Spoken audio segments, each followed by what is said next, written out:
Alright then, last night was TNA's Hardcore Justice pay-per-view and I've watched it, so I'm back here on YouTube with a review of the show. So, it started off with Taz. He opened it up with a bit of a little speech saying that back in the day they used to try the hardest, blah blah blah. We heard this stuff all the time. It's not that interesting, but it was a heartfelt promo. It wasn't bad.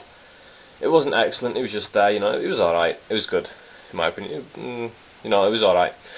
Then you had the first match of the night, the FBI versus Kid Cash, Johnny Swinger and Simon Diamond. The FBI was consisted of Little Guido, Tracy Smothers and Tony Luke, aka Tony Marmaluke. They couldn't use the Marmaluke name obviously because it was trademarked.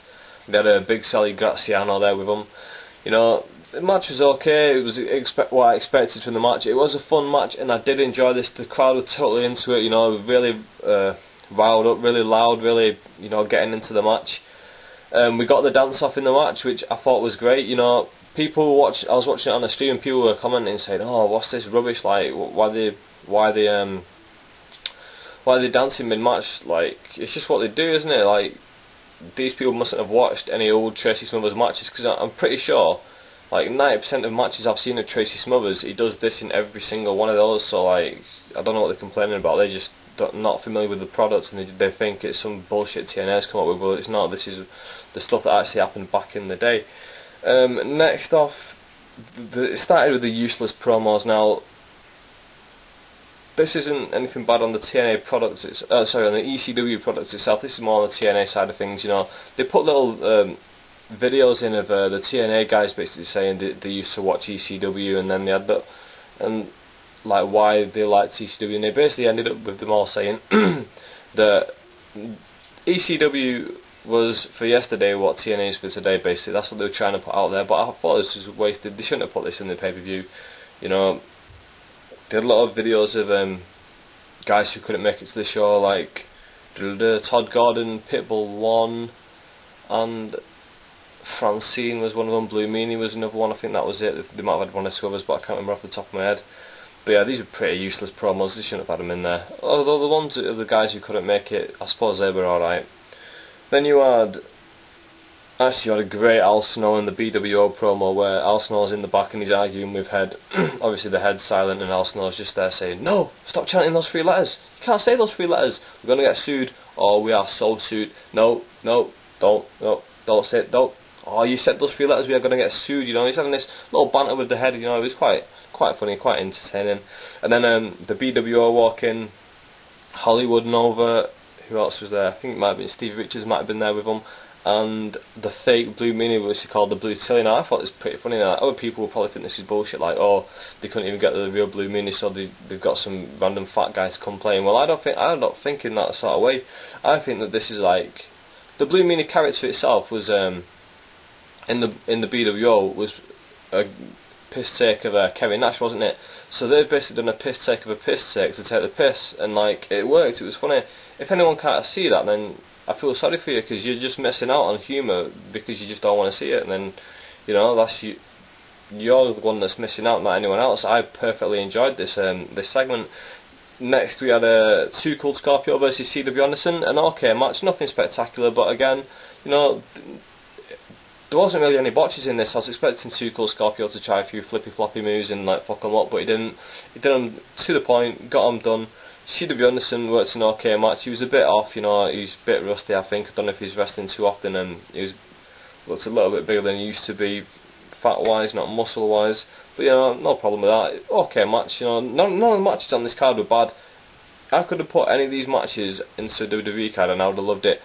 Like, the in-ring action might not have been like spectacular, but the crowd more than made up for it by their enthusiasm in the match, and that made me enthused to want to watch it. Like, when I watch WWE pay-per-views, I'm trying to get into the match, but the crowd are just sitting on their hands, just like this, watching the match, going, yes, yeah, oh yes. And until John Cena comes out, and it's like, yeah, John Cena, fucking get in there. Like, come on, like, I understand that people want to get into that, but come on, get into the entire show. Let's put a bit of feeling into these matches, and that's what the fans did in every single one of these matches.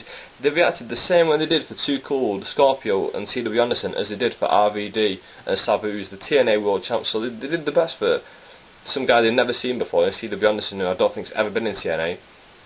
With they do for RVD. Now I know these aren't the typical TNA fans who went to this event, they're more the ECW fans, but still, you know, we got this real feeling of this is something that we're watching here. This isn't just some boring stuff that we're waiting for the main event. We're going to sit on our hands until we get what we want, and then we're going to go crazy for 10 minutes and then it's going to be over. No, this was a full pay-per-view of fans really enjoying what they were watching, and I enjoyed it along with them.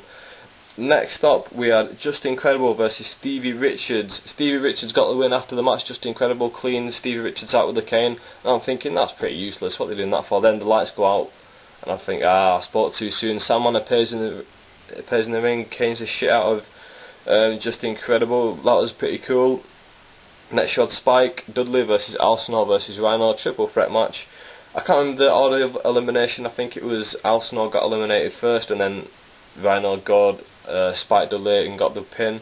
You know, Rhino won this match. It was another okay match. You know, nothing spectacular, but nothing rubbish. If I was going to rate it out of 5, like people do, I'd probably say more 3 stars than 2 stars. Like round it up.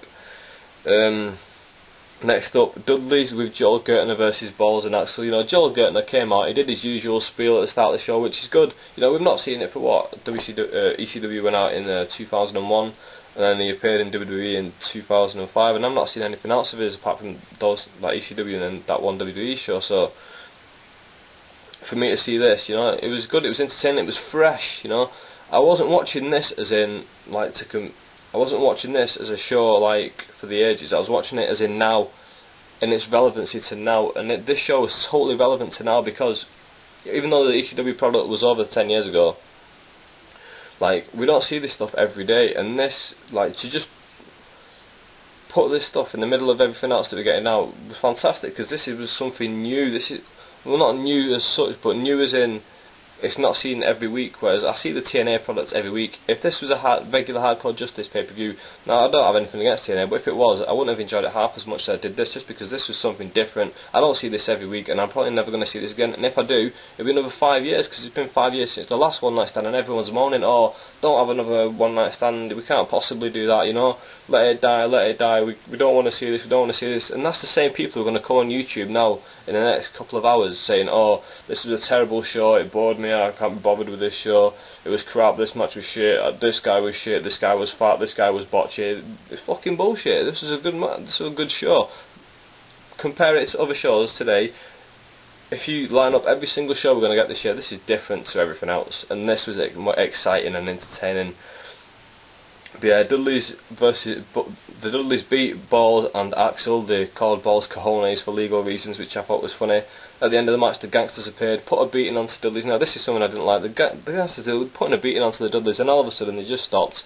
The Dudleys got up and they all hugged, and I thought they just did it a bit too abruptly for my liking. They could have built it a little bit more, but this was a very long pay-per-view, over 2.5 hours, I think. So, you know, it's getting the balance, isn't it? Next up, Tommy Dreamer versus Raven. Now, this is a decent match as well, but neither of these guys can go anymore as such. I wouldn't put either of these guys in the ring right now with someone who can't wrestle and expect a good match. They expect a total fucking toilet match. But put these guys together, they both know each other's style, they both worked together so many times, and they must have worked hard putting this match together in the back, and then using what they could from then to when they get in the ring and then make a better match out of it. And they put on a good match. It was better than average. It was entertaining. Tommy Dreamer, when I got the sign from the crowd that said Tommy used my sign, used it on Raven, ripped it off, it said dead end on it or something like that. You know, batters Raven with it. Raven ends up putting Tommy Dreamer in there, what they called handcuffs. Tommy Dreamer's wife comes out. I don't know if it was his wife, because isn't he married to Beulah? It didn't look like Beulah to me, but I did watch it pretty late and I was pretty tired, so it might have been her. Yeah, so she comes out, she convinces Raven not to nail Tommy Dreamer with the chair after he's already been handcuffed, and as soon as she's convinced him, he turns around and does it anyway. And then he's going to hit her with the chair, but Foley stops her, then she low blows Raven. Tommy Dreamer gets back up, gives him a DDT with the handcuffs when he's handcuffed behind his back. That was a really good spot, I really enjoyed that. I thought he was going to get the 3-1-2 kick out. Raven gets off after a bit more action. Raven gets the DDT and gets the pin. You know, decent match. You know, all these matches were average at best, and you can't say that for any other card that we've seen this year from any other TNA pay-per-view and any other WWE card. That even goes for Raws and Impacts and Smackdowns and Next and ECW when it was on at the start of the year. You know, you don't get a card where it's every match is acceptable, and to me these matches were all acceptable. The crowd really got me into this. The crowd was so excited and so loud that it just, you know, it brought me in. I felt like I was not there, but I felt like I was a part of something rather than I'm just watching last night's Over the Limit pay-per-view or whatever. Do you know what I mean? Main event time, Sabu versus RVD. Bill Alfonso accompanied them both to ringside. Now this was really good in my opinion. They did a lot of spots where Alfonso would help one guy and then he just helped the other guy straight after, and it wouldn't take away from the other guy's spotlight. For example, if RVD asked him to put the chair over Sabu's face, they didn't do it where Sabu asked him to take it away and he took it away. They do it where RVD would hit the move and then in the next few seconds or the next minute or two, Sabu would ask him to ask Alfonso to pass him the chair. He'd get the chair and then he'd nail RVD with it. You know, it worked like that. It worked quite well. There's part where both guys were down and I'm thinking, what's going to happen here? Alfonso slides in the ring, gives them both water, and then this was a really great little spot for me. This was a spot that neither guy had to work. All it took was a bit of storytelling. You know, that's one thing that this pay-per-view had that I think a lot of people will decide to ignore just because the in-ring action isn't as good as some other matches that we'd want to see. For example, Bay Money, MCMG that we'll see tomorrow night. Not tomorrow night, they don't do Mondays anymore, they do Thursday nights now, yeah, Thursdays. So both guys, this is my best spot of the night, both guys are sat there, Alfonso gives them both the water, they both drink, then they both see each other, both jump outside, go to get a weapon, they both put a table in the ring, they both look at each other, then they both run around the outside of the ring to meet each other, then they both collar and elbow tie up, you know, standard wrestling hold, then RVD hits him with a low blow, jumps on the apron, jumps off and kicks him in the face. You know, that was an amazing spot. You know, you don't get that sort of storytelling anymore. Well, you do, but you don't get anything as good as that and as fresh as that. That was a fresh thing. I've never seen anything like that before in my life. I've never seen a manager help both guys in a match before, and if he has, he's turned on one of them. You know what I mean? You know, fantastic match. RVD obviously gets the win. You know, no problem with that. After the match, there's an in-ring gathering. All the guys come down. They have a beer. Tommy Dreamer cuts a promo saying anyone who says we're too old, well, that was one fucking good pay-per-view, and it was.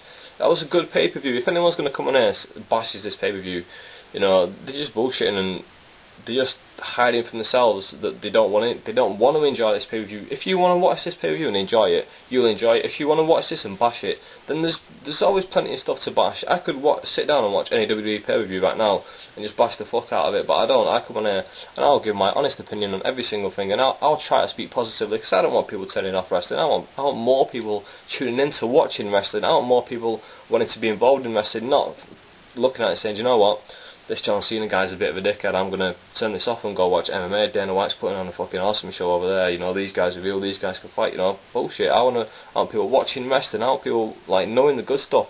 If there's bad stuff, yeah, I'll mention it, but I won't concentrate on that. I'll concentrate on the positives. Like this preview had a lot of positives. You had a lot of nostalgia factors. People complained about, oh, they're not going to be able to use the video footage. I was sceptical of that as well, but they combated that with just using still pictures, with having guys talk over them, and they had the pictures like Shudder sort of thing with different effects over them. It works, you know.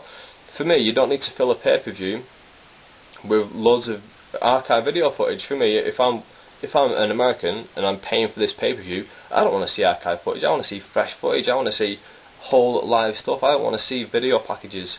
So that's just my opinion on that. Yeah, this show, if I was going to rate it out of something, I'd give it about 8.5 out of 10. You know, this for me was a fantastic review. I might the fuck out in a few of these matches. I've sworn a bit in this video, I'm sorry. Yeah, I really marked for a few of these matches. Like when Tracy Smothers came out and, you know, when they were doing the dancing, I was just like, yes, this is just funny stuff. And I wasn't. This is exactly what I was expecting from the match, and I got exactly what I expected, and they perfected it. You know, it didn't go on for as long as I wanted the dance off. I thought they'd do a little bit more, it'd be a little bit funny. It wasn't as good as it could have been, but it was still good. You know, you don't get that stuff in matches. Santino tries to do that type of stuff and it just doesn't come off as well. You know, Tracy Smothers has got it down to a tax, and you know, he caught the best line that I think is in wrestling, that I've ever heard, where he gets on the mic, serious as can, gets on there and he goes, I'm going to dance, and if I can't dance better than you, everybody dies.